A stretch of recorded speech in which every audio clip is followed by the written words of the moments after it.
Важно е да имаме застраховка на домашното имущество, защото лошите и неприятните неща не се случват винаги на другите. Наводнението не е само при съседа и пожарът не е просто снимка в новинарските емисии. Понякога се случва на нас. И за тези моменти спокойствието идва от застраховката на имуществото ни.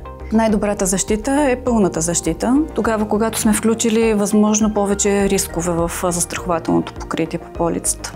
Основното покритие включва основни рискове, като пожар, наводнение, изтичане на вода и пара. Това е хубаво да го има всеки един. И може да добави съответно покритие за късосъединение или пък нещо, което е много полезно, гражданска отговорност към трети лица, в случаите, когато той причини някакво наводнение, например, или друго увреждане по чуждо имущество на съседите, например. От тук вече идва индивидуалната потребност на всеки клиент. Дори да имате застраховка удължена гаранция на вашето движимо имущество, в частност електроуредите, е хубаво да ги включите и в застраховката домашно имущество, защото удължената гаранция покрива гаранционни повреди, докато с застраховка домашно имущество вие реално застраховате други рискове, като пожар, наводнение, кражба, късосъединение. От основно значение е правилният избор на застрахователна сума на имуществото. Тя трябва да отразява неговата пазарна стойност, толкова колкото струва на пазара в момента на застраховането й. Самата застрахователна сума не бива да бъде изкуствено завишавана, така както и не бива да бъде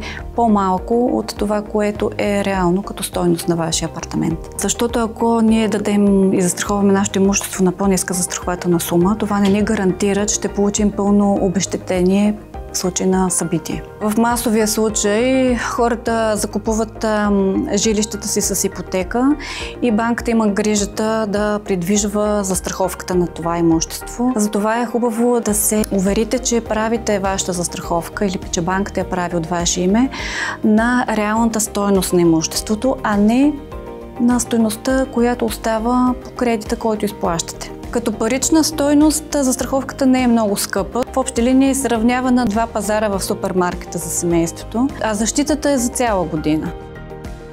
Застраховката домашно имущество не е лукс, тя е необходимост, защото негативните последици не можем да ги предвидим, нито ограничим, но поне финансовите можем.